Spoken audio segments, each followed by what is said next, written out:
Welcome to the Learning Minds podcast, the official podcast of Khyber Medical College. I'm your host, Rabia, a member of the class 2027.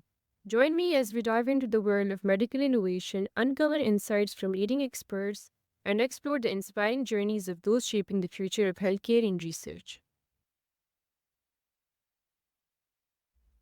In this episode, we're honored to welcome our esteemed guest, Dr. Noor-i-Kiran Naeem, who is an excellent medical educationist, a renowned gynecologist, and an obstetrician, a subfertility consultant, and an IT expert. Her areas of interest include technology enhanced learning, student and faculty development, and research. She has also developed multiple online courses for both undergrads and postgrad students in international collaborations. Her expertise in TEL leads her to be the head of a decoding EDU platform offering online training to students and teachers. She's currently heading the Department of Medical Education at Khyber Medical College, Pakistan, and also acts as Director Innovation and Technology of Medical Women Association, Pakistan. Thank you, Dr. Kiran, for taking out time out of your busy schedule and joining us here today. We're pleased to have you on our podcast. Thank you so much, Ms. Noor-i-Rabia and the team to have me here. It's a pleasure to be here with you today. Okay, Dr. Kiran, being a gynecologist and an obstetrician, what is the most rewarding aspect of being one? Uh, um, when I think of it, really, the cry of that newborn baby is that one thing that makes us forget all the worries and the tensions and all the fatigue that we have had when we see a mother smiling with tears in her eye and having a healthy baby holding in her hands. So that's one thing, that's really an achievement which we cannot account for in this world. So I think that's one thing that really brought me into this field and made me pursue my career in obstetrician and gynecology. Okay, ma'am. That's really nice to hear like such nice words from you because like this is one thing we're all like looking forward to, like a new baby born and hearing the first cry. So what advice would you give to someone currently in medical school who is interested in this specialty? Okay, interestingly, with over the passage of years, I have seen that people are reluctant about joining this field of obs and gynae. Probably because of the demand of time and energy it has, and it's really become tough for everyone to manage. And what they are actually seeking then is a very strong support system around them from the family and the relatives and the kids, and they have to run the family. So I think unfortunately this is a sorry state of matter that this field is not being one of the chosen field. But those people who get into this field, I can say that one of the main motivation remains that it caters for women health in normal and both abnormal phases of her life, including her young reproductive system, the time she gets married, the time she gets old. So there is a whole lot of paradigm in this field that a female doctor or anyone who is interested, even male are coming now, they can pursue the career over here. And in any case, we often say it in a very casual way that this field will never end. The population will keep on growing. So this is one thing that is going to be happening, and the babies are going to be born, and health is going to be sought out, and we are going to cater for that. So this is a never-ending field, and it is alhamdulillah now growing with the advancement in technology, and people are motivated for number one, selflessly working for the female gender. Like I am one of those people who wanted to work for the female gender of my country. Secondly, they want to earn more, and thirdly, they want to have a big name. So these are really main reason that people want to join, and people come do join. Okay. So, ma'am, like, what are some of the like biggest challenges you actually faced in your practice as a gynecologist and an obstetrician? I didn't have any difficulty in understanding the concepts, and my training was done excellently in my training institute as a postgraduate resident. However, when you work when you are getting yourself trained in any department, like when I talk about obstetrics and gynecology, especially in Pakistan, and I often say to the other people as well, we somehow, even now in this day and age, lack that female leadership that should be done from our own department. For example, and let me give you an example. It becomes very tough and challenging that you are working and operating in a BHU, like in a small setup like me, and I am not that skilled and I have to call a surgeon. So, somehow or the other, we in a department are dependent on our surgical field, on our medical field, on our anesthesia team, on our neonatology team. So, this is not a field that we can work alone.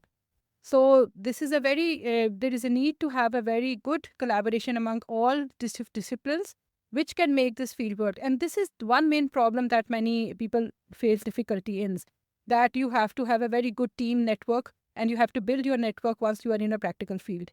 Secondly, you as a person have difficulty in managing your time and managing your personal commitments along with this aggressive commitment. Emergencies can happen anywhere. Babies are born every minute, and you need to be available everywhere. So you need to sacrifice some of your time and your life and your commitments at the expense of probably making arrangements for your even children and making someone else work for you.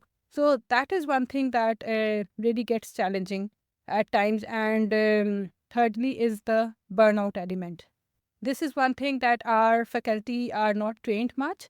And recently they have quite an evidence that the people from surgical and in surgical departments and gynae and obs are the two specialities that are more prone to having a burnout and fatigue.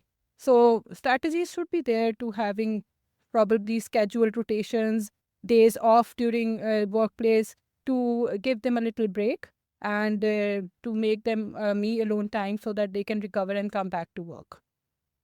Mm. So, you're an excellent medical educationist too. So, can you please tell us about your experiences like integrating like technology into the curriculum? Because like you are one of the best medical educationists so far, right? So, we want to know a little bit about that. Okay, thank you for your comments. I am really humbled, and I believe for me, pursuing medical education helped me realize the learner in me.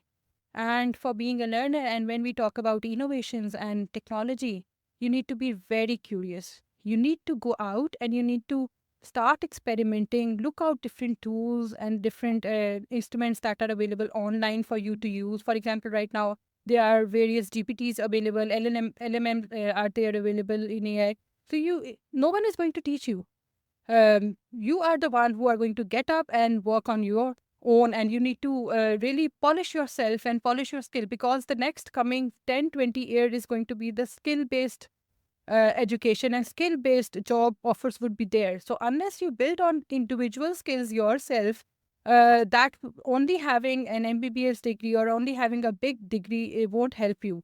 People are looking for other competencies when they hire people and when they look for other things. So for me, in innovation, I think the biggest thing is always keep asking questions and be as curious as you can. And okay, listen to other people, but do whatever it feels best for you. Because I remember my father giving me this advice that whatever you feel like doing, you do it, you plan it, and you do it now, because maybe later in life you would still be there, but your passion may not be there. So you need to think into that account. If you can manage, you need to do that. So, in order to polish our skills, as just like you said, we need to polish our skills. So, can you like please tell us about the different internships, research opportunities, and mentorship programs for the students, so that like they can like, improve their skills and kind of be better in that things. Yes, thank you. If that is an excellent question. Actually, we do, as medical educationists, propose the continuous professional development program, in which we have this formal program and we train faculty and students as well how they can even manage themselves year to year basis. I'll tell you my example. For example, every November, I take 10 days off from digital and I do a digital detox. And in those 10 days, I take up time for the first 5 days. I'm collecting the information, the activities which I have done the last year. And then I take 1 or 2 days out of those 10 days to reflect on what I have achieved and what I needed to achieve, whether I have achieved, and next, what I am going to achieve for the next year. Okay, what are the next courses? And I would be looking and I would be having a mental mind map and joining courses and moving on and then. And in the last 3 days, I have some sort of a plan in my mind. So this is a good thing. And with this digital burnout being out, we do need some kind of a detox. So I do it really often, and I tell everyone and my family member that call on my daughter's number and do not contact me. And they're like, okay, something has happened. So it's fine. So I would advise all of the students that learn to manage yourself. Take some time out for yourself as well, because life is too fast. Everything is happening. You are involved in so many different activities, mashallah. But in the same time, it's better that you also have a plan of your own and you work at your own pace. Maybe perhaps someone would be doing 5 courses in a year and someone would be doing only 1 course. And there are different opportunities. There are already free online courses, webinars, and wherever you feel like there is no age limit. I don't believe that there is a limit that you cannot do anything because you are just an undergraduate student. Why not? People are inventing, like last night mentioned, that people have invented Foley's catheter and Fogarty's catheter while they were medical students. So why not you all? So just keep yourself open for opportunities. Okay. Well, we want to know like what are the current technologies and advances like should used in the medical education, like the technologies, so like they can be the students can be taught in a much better way. And Yes, we have been working on different, just like we have different competencies in undergraduate medical student. The PMTC has 7-star doctors, leadership, role model, knowledgeable, skillful. We all know that these are the 7-star. Now there is a new era. I have already have done work on the digital competency, and now my next project is on the AI competency. What are the skill sets of medical students expected for using and understanding artificial intelligence? So, in that upcoming, some of the themes may revolve around the NKH approach that I introduced, the new knowledge approach, help in which you need to first do a review, find out different tools that are being used for AI, have an understanding of the conceptual framework of how these tool works, and finally use those tools in your practice. And you keep on experimenting, and this is a cyclical process. It's not a linear process. You keep on experimenting and building upon that, and this is how the AI tool work. The second competency that I would really want that our students to develop is the ethical use of artificial intelligence tool. They need to use the AI tool ethically, because many of our teachers are saying that the example that the AI tools are being used for plagiarism and copy and pasting. And it's really important that we need to work on these competencies, and inshallah with the time we would be able to develop a framework. okay, well, uh, as a medical educationist, like what are the biggest challenges you face when you're designing a curriculum for the students? Because you have to design one, and at the same time you have to keep like a lot of things in your mind as well accordingly. So the current state is the state that we are having 3 different generations. Number one, the generation is of 1960s and 70s, who are our teachers and who are in higher official authorities. They are a separate school of thoughts. And there is a whole lot of generation. These are the behaviorists and baby bloomers and everything. Then the next generation is like me. I am from 1980s and 90s. So we are the one who have seen the shift from normal TV to remote control TV, and then to telephone to mobile and everything and computer. So we are the one who were in witness of all these transitions. So we are the main teachers who are now right now actively involved, but not in the policy development. So that's the difference. And the third generation, the third stakeholder is you all guys. You guys are the millennials. Is you millennials? Yeah. No, gems. You are okay, you are the Gen Zs. And now the millennials, okay, my son is the millennials. And believe me, when we talk about curriculum development, we need to keep all the stakeholders together. So I think this is the biggest challenge. If I want to teach my students AI, But my policy developer, they won't allow us to teach AI. So what would happen? Where would we middle people go? So we are rolling here and there. So it's like the whole system that needs to be really well integrated. And this is the biggest challenge that we face. And even in COVID, I was really lucky that my PhD is on online learning environment. So I was really lucky that COVID came because no one was otherwise doing online learning. So, COVID was a blessing for me because it gave me a chance to work on my area of expertise and allowed me to interact with other. But unfortunately, we never came back. We never took up this online learning as and integrated in our education. So this is something because our policy development is not at that pace. So this is some big issue that we need to address. Okay, ma'am. So you have such a successful career, mashallah, and like, how do you manage your responsibilities as a mother, wife, and like a professional? How do you keep the work-life balance? Alhamdulillah, I am really truly blessed because I think everything happened for a good cause. And like we were previously discussing, that time management is very important and personal management is very important. For example, just giving you a brief example, if me and my husband, we started our training together, to we planned our 4 years together. First year I gave IM, and second year he gave IM. Third year I gave my dissertation, wrote my dissertation. Fourth year he wrote his dissertation, and then we again had turns in taking exams. So I think you need to be very vigilant. You don't just live by the moment. It's like the plans like these should be really properly sought out and planned, and you should have a really good management skills. This is one area which our students are not taught. We do not have any separate module for management skills and how to manage time, how to manage stress, how to manage conflict, how to manage anger. These are the issues in which makes us frustrated. So I think if we can cover these up, so a lot of our problem will be solved. Number two, the support system. Learn to identify the people who can support you and who can positively inspire you. Because a lot different sort of people would be there, and unless you find that support system, your friend who is there at your back, even then, even if you are not talking to him daily, but once in a while, that would be a great help. So learn to find that support system to keep you going.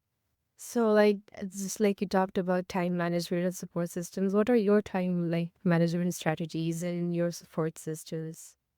My support system is my biggest support system is my mother, alhamdulillah. And my father had been inspiring for us. And basically, what they did was to empower us for female. I have three sisters. So we are four sisters and one brother. So my family, my parents, they empowered all each of us females that so much that we were able to think independently and behave independently, address our emotion independently, and finally the financial independence.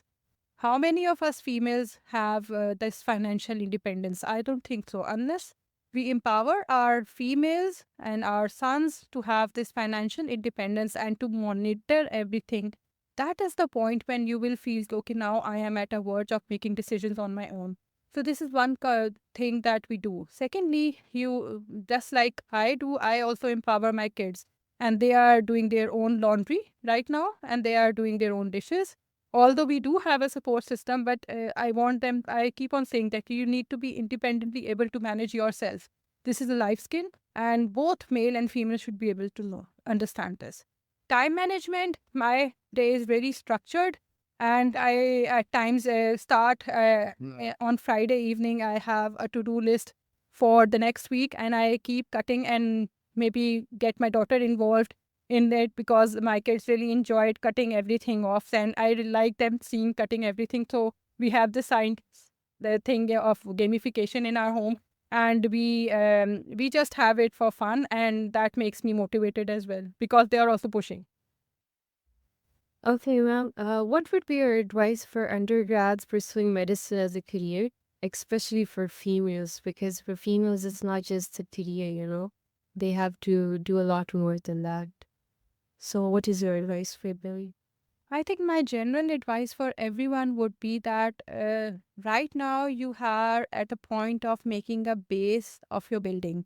So do not forget that you have to pass all the exams and you have to keep your academics going as well. It's good that you are in extracurricular and co curricular activities. Keep yourself alive as well, because that is a point where you take out your stress and you feel relieved. But in overall, just manage not to fail any exam. First day of my orientation, in I tell my student, do not fail any test, do not fail any exam. Keep on learning, keep on asking questions. Do not feel that you maybe I would ask a stupid question. No question is stupid. Inventions have occurred out of that. So if you can't ask in public, go to your teacher separately and have a meeting with him, and keep open, keep yourself open. But for undergraduate, it's really important for you to have this base developed, number one. And on the top of that, you can have little plants there of different activities. But first, your base should be developed. There is no question about that. And then you can build that garden up of your activities. For the females, I think like it's one and the same thing at the undergraduate level. There is no problem, but after you graduate, you need to choose a career. And career are really influenced by the factors like we previously discussed. And for females in our setup is where we have a different societal setup. So maybe they get married, whom they are getting married, and where would they would be living further. So it's really important for them to realize that take this decision very wisely and sanely, and parents are often helping them in it.